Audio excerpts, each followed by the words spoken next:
सास का घूंघट पार्ट 4। अब तक हमने देखा कि देविका के ससुराल के आदमी औरतों को घर के अंदर नहीं आने दे रहे हैं। देविका उन्हें पुलिस में जाने की धमकी देती है, जिससे पूरे गांव में अफरा तफरी मच जाती है। तभी गांव का एक आदमी सरपंच को बुलाकर ले आता है। सरपंच उनके घर के बाहर का नज़ारा देखकर कहते हैं, जोगिंदर जी, ये आपके घर की औरतों ने कैसा हंगामा मचा रखा है। आपका घर तो संस्कारों की मिसाल था, लेकिन ये मैं क्या देख रहा हूँ। आपके घर की किसी औरत ने घूंघट नहीं कर रखा। अब सरपंच जी, हमारे घर की औरतों को इस देविका ने बहकाया है। हमने पहले ही इन सबको चेतावनी दी थी कि अगर ये घर से बाहर गई तो हम इन्हें घर में नहीं आने देंगे। अब ये देविका हमें धमकी दे रही है कि पुलिस को बुलाएगी। क्या? पुलिस? इस गांव का बरसों पुराना इतिहास रहा है। इस गांव में कभी पुलिस नहीं आई। गांव के सभी फैसले हमने मिलजुल कर किए हैं। जोगिंदर, तुम्हारे घर का फैसला पंचायत करेगी। सरपंच जी, आपने ठीक कहा। पंचायत दोनों तरफ की बातें सुने और जो भी फैसला पंचायत करेगी वो हमें मंजूर होगा। तो ठीक है, आज दोपहर को सभी गांव की चौपाल पर इकट्ठा होंगे और वहीं तुम्हारे घर का फैसला होगा। सरपंच वहां से चला जाता है। घर के आदमी घर के अंदर जाकर दरवाज़ा बंद कर लेते हैं और घर की औरतें वहीं घर के बाहर पेड़ के नीचे बैठ जाती हैं। तभी विमला कहती है, देविका बहू, तुम्हें भूख लगी होगी ना? नहीं माँ जी, मुझे भूख नहीं लगी, मैं ठीक हूँ। बहू, तेरा बच्चा छोटा है अभी, तुझे भूखा नहीं रहना चाहिए। वेदा, सुजाता, जाओ पास में जो पंडित जी का बाग है ना, वहाँ से कुछ फल तोड़ लाओ। वीना और सुजाता पास के बगीचे से खूब सारे फल तोड़ कर ले आती हैं। सभी औरतें फल खाती हैं। तभी देविका कहती है, आप सब घर से बाहर निकली, घूंघट उतार दिया तो इन मर्दों की इज्जत चली गई, लेकिन हम सब घर के बाहर भूखे प्यासे बैठे हैं। इस बात पर इन अहंकारी मर्दों को शर्म क्यों नहीं आ रही?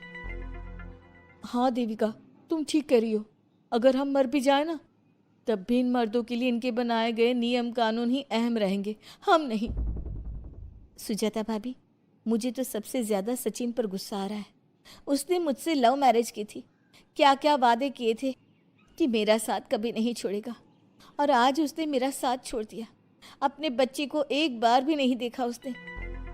देविका, वो शुरू से ही ना डरपोक रहा है, लेकिन इन सारी बातों को छोड़ो।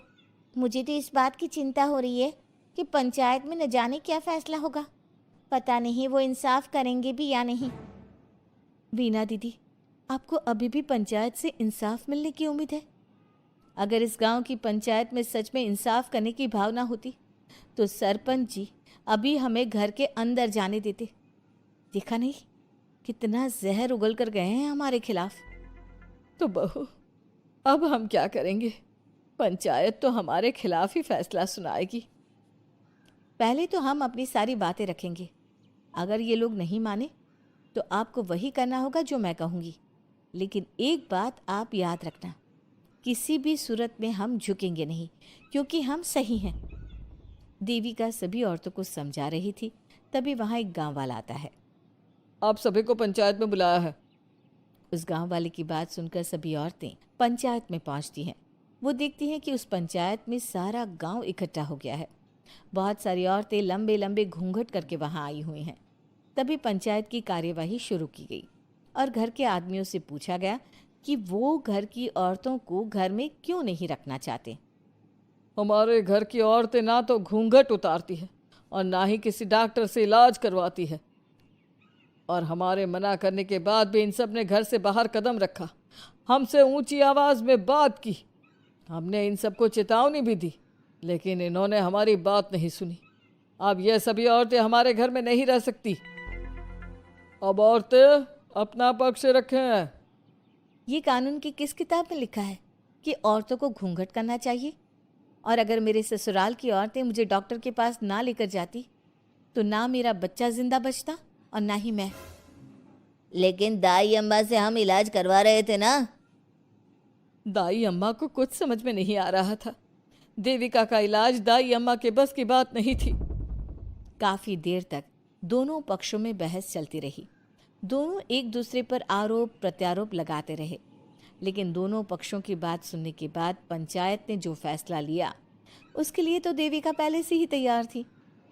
दोनों पक्षों की बात सुनने के बाद पंचायत ने यह फैसला किया है कि सारी गलती महिलाओं की है। अगर वो अपने अपने पतियों से माफ़ी मांग लेती है और वादा करती है कि भविष्य में कभी ऐसी गलती नहीं दोहराएंगी, तो वो घर के अंदर प्रवेश कर सकती हैं। हमें पंचायत का फैसला मंजूर नहीं है। हमने कोई गलती नहीं की जो हम माफ़ी मांगे। और किस बात का वादा करें हम? हमने देविका की जान बचाई है, तो आप हमसे भविष्य में किसी की जान ना बचाने का वादा ले रहे हैं क्या? अगर तुम्हें पंचायत का फैसला मंजूर नहीं है तो तुम सबको घर में नहीं पुरानी हवेली में रहना होगा, जो अब खंडहर बन चुकी है। यह खंडहर तुम्हारे घर के सामने ही है। सरपंच जी, आपका फैसला सही नहीं है। एक बार और सोच लीजिए इस फैसले के बारे में। ओ शहर की छोरी, 4 किताबें क्या पढ़ ली, हमें सही गलत का पाठ पढ़ाएगी? तुझे पता नहीं कि पंचायत का फैसला यहाँ सदियों से चलता आया है और लोग उसी को मानते आए हैं। अच्छी तरह जानती हूँ सरपंच जी। अगर मैं चाहूँ तो आपके इस फैसले को कोर्ट की चौखट तक ले जा सकती हूँ। पुलिस को बुलाकर अभी घर के अंदर जा सकती हूँ। पंचायत और घर के आदमियों की शिकायत पुलिस में कर सकती हूँ और अपने बच्चे को उसका हक दिलवा सकती हूँ। लेकिन नहीं, मैं ऐसा नहीं करूँगी। मैं उसी खंडहर में रहूँगी और इस गांव के आदमियों को दिखा दूंगी कि औरत खंडहर को भी महल बना सकती है, और वो भी बिना किसी आदमी की मदद के। सारे गांव की औरतें देविका की बातें सुनकर हैरान हो जाती है। उनका जीवन घूंघट और घर के 4 दीवारी के बीच में ही था। कोई औरत अपने हक के लिए पंचायत से भी टकरा सकती है, ये बात उन्होंने पहली बार सुनी थी।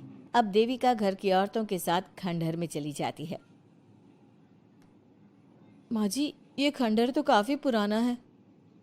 भाभी, खंडहर पुराने ही होते हैं। मुझे तो डरावना भी लग रहा है। मैं डर की वजह से कभी इस खंडहर के आसपास भी नहीं आई, लेकिन मुझे क्या पता था कि एक दिन इसी में रहना पड़ेगा। ये तो टूटा फूटा भी पड़ा है। माँ जी, एक काम करते हैं, ये खंडहर तो काफ़ी बड़ा है, इसलिए एक हिस्से की साफ सफाई करके उसे ही रहने लायक बना देते हैं। बाद में धीरे धीरे पूरा खंडहर ठीक कर लेंगे। हाँ बहू, तुम ठीक कह रही हो। विमला भाभी और मैं इस खंडहर के टूटे हुए हिस्सों पर मिट्टी और ईंटें लगा देते हैं। सुजाता और वीना, तुम साफ सफाई कर लो। सभी औरतें मिलकर खंडहर के एक हिस्से को सुधारना शुरू कर देती है और काफ़ी देर तक मेहनत करने के बाद वो उस हिस्से को काफ़ी हद तक अच्छा कर लेती हैं। और इसी तरह रात हो जाती है। सभी औरतें बैठकर बात करती है। माँ, हमने इस खंडहर को घर तो बना दिया है, लेकिन ये घर चलेगा कैसे? हाँ माँ जी, मैं भी यही सोच रही हूँ। और हम सब तो बड़े हैं, गर्मी सर्दी भूख कुछ भी आसानी से बर्दाश्त कर सकते हैं। लेकिन देविका का बेटा बहुत छोटा है, उसे तो हमें अच्छी तरह से पालना होगा ना। मैं भी यही सोच रही हूँ कि आगे हमें क्या करना चाहिए। कम्मू और मैं मिलकर मिट्टी का चूल्हा और मिट्टी के बर्तन बना देते हैं।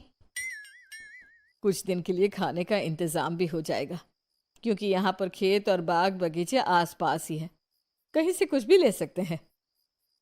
पहले आप मुझे ये बताइए कि आप सब लोगों को आता क्या है? मतलब कोई ऐसा काम जिसका आपको शौक हो, जो आपने बचपन से किया हो। बहू, तेरे दिमाग में चल क्या रहा है? माँ जी, बहुत कुछ चल रहा है। बस अब हमारा सारा ध्यान इस बात पर होना चाहिए कि हम अपने लिए अच्छे से अच्छा क्या काम कर सकते हैं। आप सब हिम्मत से और समझदारी से काम लो, फिर देखना हम इस खंडहर को भी महल बना देंगे।